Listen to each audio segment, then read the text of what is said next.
Mortal Kombat Conquest is a highly underrated show.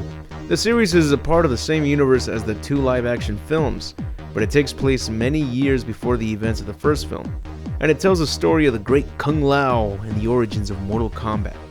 Many of the characters from the game series make an appearance as well, and the writers did a fantastic job giving them their own origins. Maybe not good enough for Scorpion, as in this version, he's a guard known as Takeda who got stung by a scorpion from...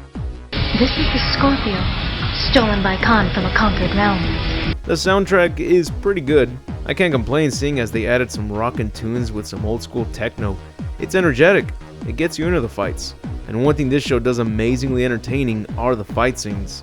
The only downside about most fight scenes is that you can easily tell that they're stunt doubles.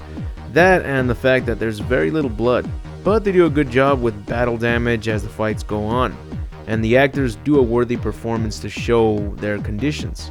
The acting might not be the best, but they show plenty of emotions, and that's a whole lot better than great acting with no emotions.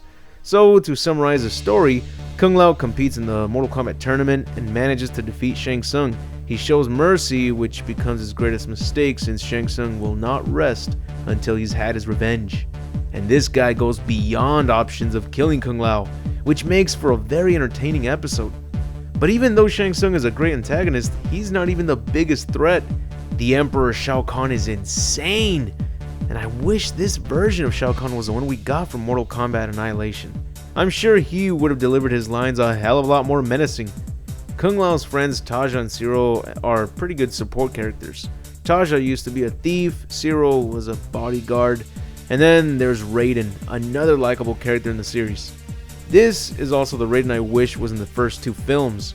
Everything about him is likable. He gives advice, he has a sense of humor, he shows his support without taking care of every dangerous situation. He believes in the people of Earthrealm and gives them a chance to learn from the experiences. The set design is off the hook. I love when the characters go outside to the market in their area. It's fantastic to see the attention to details that the cast and crew went through to pull this off. This is something you would very rarely see in movies and TV shows nowadays, because now studios love saving up and sticking with green screens because of money. The CGI, it is quite outdated, but they only use it when they have to. Also, one of the best things I gotta mention about the show is that they don't hold back with the female wardrobe. This show did more with the costumes than the Mortal Kombat films did with their characters, especially when we compare them to the female costumes in Mortal Kombat 11. They got creative as hell, and just like the scantily clad costumes worn by the women in the classic and early 3D MK titles, they did not hold back. The women are gorgeous in the show. Thank God this show was made back in the 90s, otherwise if this was made today, oh man, you might as well listen to the show because there's nothing worth seeing there, folks. I'm sure the main protagonist would be a female Kung Lao, and Shao Kahn would make many hand gestures every time he speaks, and he would occasionally say references to President Trump. The women would never wear such revealing clothing, even though it's part of the charm from the whole Mortal Kombat world. Female Kung Lao wouldn't train, she would be just better, because she is what she is, and that's that. No other explanations needed. Also, all the male characters would be incredibly stupid and easily manipulative, and the women would cover themselves from head to toe, while the men walk around in loincloth. That would be today's Mortal Kombat Conquest. Sadly. Unfortunately. Regrettably. But anyways, this show is by all means worth watching. It's better than most shows nowadays, and it really sucks that they only made one season due to not reaching enough of an audience.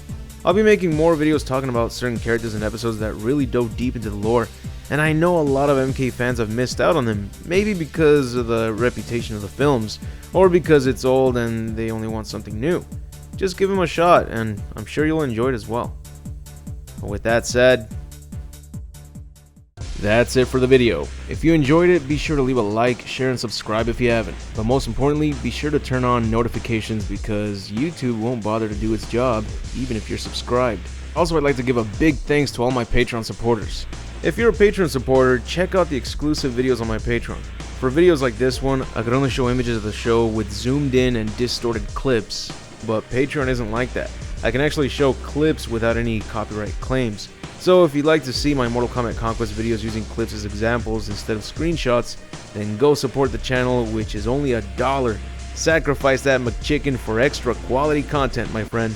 But anyways, I'll see you all in the next video, and remember to have an awesome day.